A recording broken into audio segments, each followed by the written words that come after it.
Les Marseillais sont littéralement en route pour une mission, celle de vaincre cette Ligue 1 Uber Eats 2023. J'essaie de me dire que c'est un match comme un autre, sans aucune pression et retirer tout l'enjeu qu'il y a autour. On s'est dit qu'un BO7 c'était long, il fallait rester fort mentalement parce que tout était possible.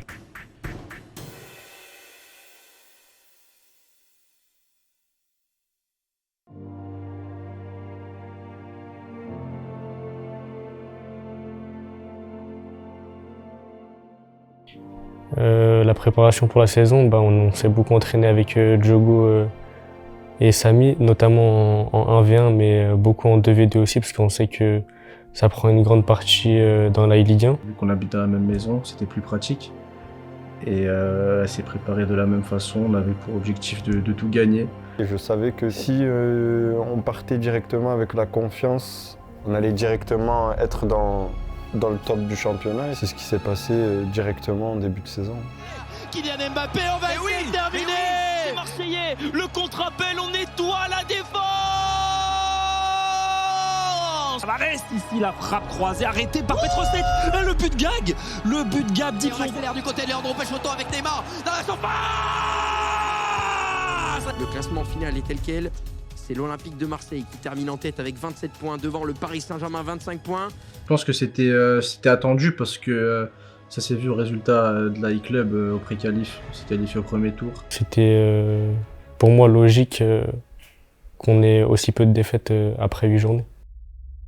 On est enfin à la fin de cette Ligue 1 Uber Eats après des mois de compétition, 2-3 mois de compétition quasiment non-stop pour ces joueurs. On est au climax ce soir avec la finale, j'ai envie de dire peut-être qui est d'un point de vue scénario, la finale rêvée avec les deux anciens vainqueurs qui se retrouvent en finale pour élire le seul et unique triple champion de France de Ligue 1 Uber Eats. Donc c'est vrai que c'est un scénario assez fou.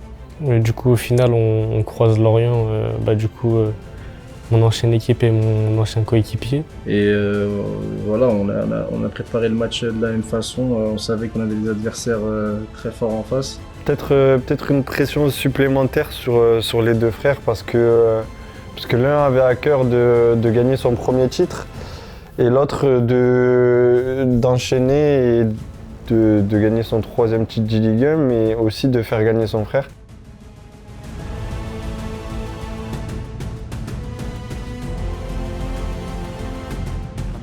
Attention avec Kylian Mbappé.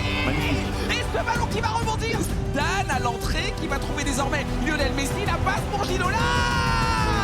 Et on a vu qu'on n'avait pas forcément de solution. Et cette fois-ci la solution il est là. Il n'y a plus le choix, il faut arrêter ce penalty du côté de Leandro, sinon on n'existe plus. Et la Panenka, il a retiré au milieu, regardez l'insolence. Après avoir été en 0-2 en finale, on s'est dit qu'un BO7 c'était long et qu'il fallait rester fort mentalement parce que tout était possible. Surtout au vu des circonstances de mon match où je perds au péno et du coup il y aurait très bien pu avoir 1-1. Et sur le contenu de match, c'était pas acheté. Lors des deux défaites en 1v1, c'était un scénario possible, on en avait déjà parlé avec Leandro. Et quand on est mené 2-0, on se dit les choses, on se dit qu'il y a 2-2v2, que c'est notre point fort. Qui va trouver Kylian Mbappé la différence. Les Marseillais, on va écarter, mais elle est difficile. Elle est difficile, mais Ginola qui va intervenir milieu de terrain, la récupération pour Lionel Messi, la frappe. Et voilà, l'on sera terminé pour cette rencontre. L'assassin silencieux vient de frapper. De ce contre, le deuxième, le centre du goal. Après, du coup, qu'on ait fait 3-3, je savais que Diogo il allait être très fort dans les matchs comme ça et il aime les matchs à pression et je lui ai dit qu'il devait jouer comme d'habitude, sans pression. Je sais que c'est à moi de jouer, c'est à moi de jouer, donc c'est à moi d'être prêt et de gagner ce match-là. Avant le match, je me pose pas de questions, je pense que c'est le mieux à faire. J'essaie de me dire que c'est un match comme un autre, sans aucune pression et retirer tout l'enjeu qu'il y a autour. Écarté Matteo Guendouzi, c'est Zinedine Zidane, Ginola qui se retourne, c'est passé pour Lionel Messi. On a essayé Marseillais pour un autre, va trouver Messi qui va trouver Ronaldinho. Oh, cette extra passe, elle était folle dans le ballon avec Mbappé qui va trouver Ronaldinho, la frappe est contrée. Et ce ballon ira en corner, mais c'est pas terminé. Pour apporter le danger dans la surface de réparation, c'est propre, c'est clean, il n'y a pas d'erreur, il n'y a aucune erreur comme ça. Vous regardez à la montre, c'est terminé.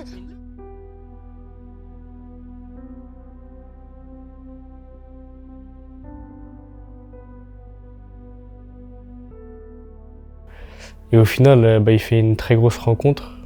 Pour moi, il domine le match et il doit le gagner, mais au final, défaite 1-0. Je pense, au vu de la défaite en finale, la physionomie des matchs et les circonstances, je pense qu'il n'y a rien on n'a pas de regret à avoir, il n'y a pas de choses à changer. Je pense que voilà, si on refait la finale 10 fois, on peut la gagner 9 fois, on peut la gagner 8 fois. On peut jouer le match le lendemain et on peut gagner le match. Je pense que voilà, on a été très très bon tout au long de la saison. On a été très bon en demi-finale. On a été bon en finale aussi. On a eu des très gros adversaires qui nous ont pas rendu les matchs faciles, mais je pense que l'année prochaine, ce sera la même préparation et j'espère juste que les détails seront de notre côté l'année prochaine. Je tenais à remercier tous les fans de Team BDS et de l'OM de nous avoir soutenus tout au long de la saison. Après oui, la saison, c'est vrai qu'elle est décevante parce que quand on commence la Ligue 1, on veut la gagner, il n'y avait pas d'autre solution pour nous. Mais l'année prochaine, on reviendra. Je voudrais remercier Team BDS, le staff, le coach, Samy, l'Olympique de Marseille, tout ce qu'ils font pour nous, y compris BDS, tout l'encadrement. C'est grâce à eux aussi qu'on peut participer à des compétitions comme ça et je suis très triste de ne pas pouvoir ramener un titre chez nous, mais j'espère que l'année prochaine, on y arrivera.